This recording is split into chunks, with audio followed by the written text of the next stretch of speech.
पराग और मेरी दोस्ती को लगभग 5 साल हो गए थे।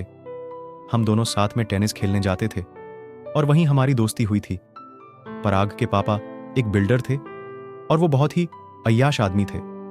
पराग की मां नगमा बहुत ही सुंदर थीं, जिनकी उम्र लगभग 38-40 साल की रही होगी, लेकिन वो किसी भी एंगल से 30 के ऊपर नहीं लगती थीं। मैं पराग के घर में अक्सर ही आता जाता रहता। हम लोग उसके लैपटॉप पर कभी कभी फिल्म भी देख लेते थे। एक दिन मुझे पराग से कुछ काम था, इसलिए मैं पराग के घर गया। पराग मेरे साथ 10 मिनट तक रहा। तभी उसकी महिला दोस्त नेहा का फोन आ गया और वो अपनी दोस्त से मिलने के लिए निकल गया और मुझसे बोला कि तुम अपना काम कर लो, मैं कुछ समय में आता हूं। नेहा उसकी महिला दुष्ट थी और मुझे पता चल गया था कि वो जरूर उसकी लेने जा रहा था। फिर मैं पराग के लैपटॉप पर काम करने लगा। पराग ने मेरे सामने नगमा आंटी को फोन किया कि मैं बाहर जा रहा हूं, 1 घंटे बाद लौटूंगा। लेकिन उसने आंटी को यह नहीं बताया कि उसका दोस्त यानी कि मैं घर पर हूं। पराग के जाने के बाद मैंने अपना काम खत्म किया और पराग के लैपटॉप पर ही फिल्म देखना चालू कर दिया। फिल्म खत्म हो गई और मुझे प्यास लगी थी। मैंने देखा कि पानी की बोतल खाली थी। मैंने सोचा कि चलो मैं ही उठकर किचन के फ्रिज से पानी निकाल लाता हूं। मैं किचन की तरफ चल दिया। मैं किचन के पास पहुंचने ही वाला था कि मेरे कान में आवाज आई। बाजू में ही नगमा आंटी का कमरा था, तो मैं सोचने लगा कि क्या आंटी के रूम से आवाज आ रही है। मैंने खिड़की से झांक कर अंदर देखा तो मेरे हाथ से बोतल छूटने ही वाली थी। अंदर नगमा आंटी बैठी हुई थी और किसी से कुछ ऐसी वैसी बातें कर रही थीं। ये सब देखकर मेरा तो 90 डीजी पर हो गया।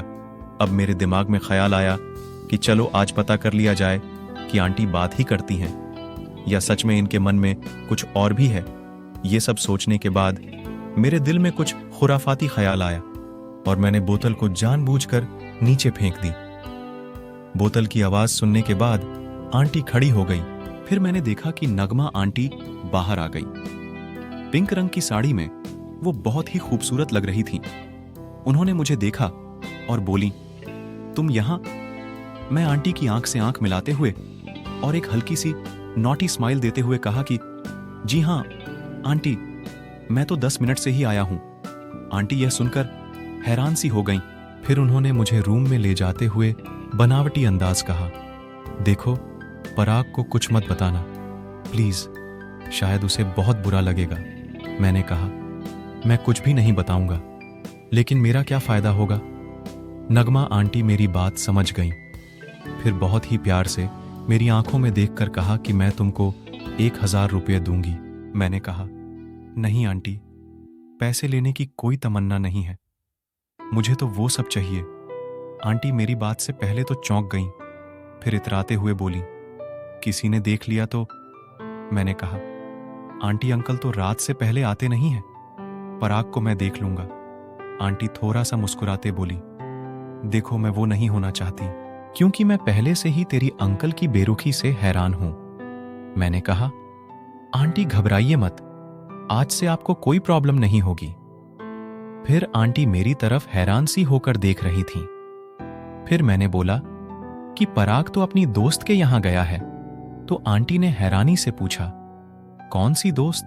तो मैंने बताया कि उसकी एक महिला मित्र है जिसका नाम नेहा है, वो उसी के पास गया है।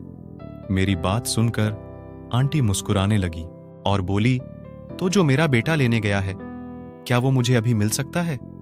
मैंने कहा, हाँ हाँ क्यों नहीं, वैसे भी आंटी आप तो इतनी खूबसूरत हो, कोई भी आपको देखकर फिसल सकता है।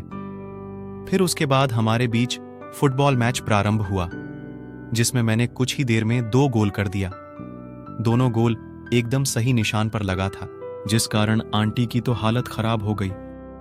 लेकिन मैच के बाद काफी अच्छा महसूस हो रहा था। उसके बाद में आंटी उठी और हम दोनों के लिए आंटी ने कॉफी ले आई। फिर मैंने पराग को फोन किया और उसने बताया कि वो 20 मिनट और लेगा। तो आंटी के चेहरे पर एक स्माइल फैल गई और बोली, ये तो लगता है तुमसे भी बेहतर गोल मारने वाला है। फिर मैंने कहा, कोई नहीं, अभी तो ये मेरा पहला मैच था, आगे और भी अच्छा खेल दिखाऊंगा। तब आंटी ने कहा, हाँ ठीक है, देखा जाएगा। फिर वो बाद में मुझे अक्सर फोन करके बुलाया करती थी।